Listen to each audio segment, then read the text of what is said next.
Welcome to my old friends. In this video lecture we are talking about that cDNA cloning method by the help of a plasmid vector. Okay, first understand about that all the words which are using as a particular type of that importance, so you are better understand what is the main procedure, why we are called the cDNA cloning by the use of the plasmid vector. Okay,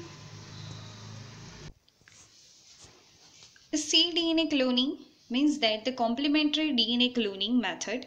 Okay, the complementary DNA which is cloned something of the foraging particles, and this is transferred into that plasmid, and the plasmid is what? The plasmid is an extra chromosomal DNA which is contained into the bacteria.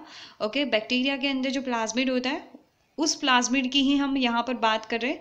ये bacteria में क्या होता है कि bacteria is a very smallest prokaryotes. Okay, तो उसको जो भी अनफेवरेबल एनवायरमेंटल कंडीशन उसके जब जीवन में आएगी, ओके, तब क्या होगा कि उसे एंटीबायोटिक रेजिस्टेंट जो जीन प्रोवाइड करता है, और वो जीन किससे प्रोवाइड होता है? तो प्लाज्मिड से होता है. ओके, और the vector means that the vehicle. Okay, यहाँ पर हम यूज करेंगे प्लाज्मिड को एज अ वेक्टर के रूप में. वेक्टर यानी कि व्हीकल, कोई भी एक चीज़ को यहाँ से उठाकर कोई दूसरी जगह पर ले जाने का काम जो करता है उसे कहा जाता है वेक्टर. ओके, तो now we are starting about that cDNA cloning. How can the start? The first one is that take out the appropriate plasmid which contains the antibiotic resistant gene, okay, as well as having the capacity to reproduce their own clones. Because of that plasmid, it is having the ORC site. ORC means that origin of replication site which are present in that plasmid. Okay, and this plasmid is uses as a vector. Okay, तो यहाँ पर हम एक plasmid ले लेंगे और साथ ही साथ क्या करेंगे, जो भी हमारा डीएनए फ्रेगमेंट है जिसको हम क्लोन करना चाहते हैं, जिसके हम कॉपीज बनाना चाहते हैं, उस डीएनए को भी हम क्या करेंगे, एक एंजाइम के रूप में एंजाइमेटिक मेथड से हम उस डीएनए को कट आउट करेंगे और उस डीएनए को इस प्लाज्मिड के साथ ज्वाइंट करेंगे through the enzymatically method. Okay, तो ये कैसे होगा? तो ये ऐसे संभव होगा कि जैसे ही मान लीजिए कि मुझे एक डीएनए सीक्वेंस यहाँ पर मैं राइट डाउन कर देती हूँ तो आपको अच्छे से पता चले. See here one is that AGCTAC, ऐसी कुछ डीएनए सीक्वेंसेस है. ओके, यहाँ भी आगे लिख देते हैं तो मैं आपको पूरा समझाना चाहती हूँ. देखो, तो ये कुछ डीएनए के सीक्वेंसेस है. तो डीएनए के अंदर क्या होता है कि जो सीक्वेंसेस है उससे मुझे मेरा टारगेट कितना है? मेरा टारगेट है AGCTA, इतना टारगेट है. ओके, तो मुझे इतना ही सीक्वेंसेस चाहिए, उससे ज़्यादा नहीं चाहिए. तो क्या होगा, जो एंडोन्यूक्लियस एंजाइम जो है, रिस्ट्रिक्शन एंडोन्यूक्लियस एंजाइम, वो क्या करेगा, डीएनए के फ्रेगमेंट्स बनाएगा. और वो डीएनए के फ्रेगमेंट्स क्या होंगे, पर्टिकुलर होंगे, पर्टिकुलर साइट पर ही वो क्या करेगा, अटैक करेगा. तो हमें पर्टिकुलर टाइप के ऑफ फ्रेगमेंट्स मिलेंगे और उस फ्रेगमेंट्स में मेरा जीनोमिक इंटरेस्ट भी आ जाएगा. ओके, तो वैसा हम क्या लेंगे, कुछ restriction endonuclease enzyme. Okay, BAM-H1 या फिर ECO-R1, कोई भी आप ले सकते हो, लेकिन वो पर्टिकुलर होना चाहिए. क्योंकि आपको अगर मान लीजिए कि मुझे 3 बेस पेयर सीक्वेंसेस के कुछ सेगमेंट्स चाहिए, तो उसके हिसाब से ही मुझे क्या करना पड़ेगा, उसके फ्रेगमेंट्स मिलने पड़ेंगे. ओके, उसके फ्रेगमेंट्स मुझे चाहिए, तो वैसा ही रिस्ट्रिक्शन एंडोन्यूक्लियस एंजाइम आपको यूज़ करना पड़ेगा. ओके, उसके ऊपर आप हम सेपरेट वीडियो बनाएंगे कि रिस्ट्रिक्शन एंडोन्यूक्लियस एंजाइम कैसे वर्क करता है. ओके, तो यहाँ पर हमने क्या कर लिया, जीनोमिक सीक्वेंस को कट आउट कर दिया. उस डीएनए को हम क्या करेंगे, प्लाज्मिड के साथ क्लोन करेंगे थ्रू द एंजाइमेटिकली मेथड, और this is making that recombinant plasmid.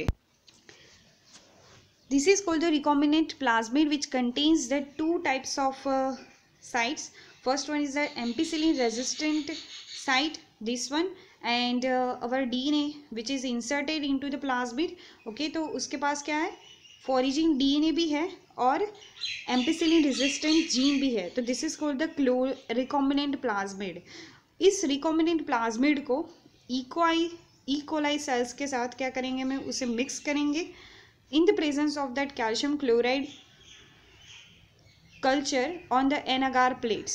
Okay, NAGAR plates पर क्या होगा, CaCl2 का सॉल्यूशन होगा, उस पर हम क्या करेंगे, इकोलाई सेल के साथ इसे मिक्स करेंगे. मिक्स करने के बाद हमें क्या मिलेगा, जैसे मिक्स करेंगे कि कैल्शियम क्लोराइड जो है which is one type of the chemical agent की हम यहाँ पर ट्रीटमेंट दे रहे हैं सेल को. सो जिससे क्या होगा, जो भी सेल्स है ना, उसकी सेल की जो आउटर पेरीफेरी है, यानी कि जो प्लाज्मा मेम्ब्रेन है, वो क्या हो जाएगी, रप्चर हो जाएगी, पोर हो जाएगी, उसमें छोटे छोटे पोर आ जाएंगे, और उसके बाद जो हमारा जो रिकॉम्बिनेंट प्लाज्मिड है वो तुरंत ही उसके अंदर क्या हो जाएगा, ट्रांसफ़र हो जाएगा. ओके, और this making the transform E coli sales जो है यहाँ पर ट्रांसफॉर्म होते हैं. और कुछ सेल्स जो है, कुछ सेल्स के अंदर ये प्लाज्मिड नहीं जाता है. जस्ट अ मिनट, ये एक दूसरा सेल है कि जिसके अंदर रिकॉम्बिनेंट प्लाज्मिड नहीं है. So cell do not take up the plasmid and die on the ampicillin plates. Okay, ampicillin resistant gene भी नहीं है इसके पास, so ये क्या हो जाएंगे, डाई हो जाएंगे. Okay, now यहाँ पर इंडिपेंडेंट प्लाज्मिड का रेप्लिकेशन होना स्टार्ट हो जाएगा. इंडिपेंडेंटली यहाँ पर ओनली प्लाज्मिड यहाँ पर रेप्लिकेट कर रहा है. Okay, then after one cell भी मल्टीप्लाई हो गए, 1 कॉपी में से 2 कॉपी, 2 कॉपी में से अगेन 2 कॉपी. ओके, ऐसे ऐसे मल्टीप्लिकेशन होता रहेगा बैक्टीरिया का, और हमारा जो प्लाज्मिड है वो भी मल्टीप्लाई होता रहेगा. सो हमें क्या मिलता रहेगा, रिकॉम्बिनेंट प्लाज्मिड मिलते रहेंगे. जितने ज़्यादा रिकॉम्बिनेंट प्लाज्मिड उतनी ज़्यादा copies of gene of interest. So this is called the cDNA clones. How can they make the cDNA clones? Now we are understand, and now we are clearly understand what is the plasmid, why it is required in this cloning techniques. Okay, and this is called the transformation technique.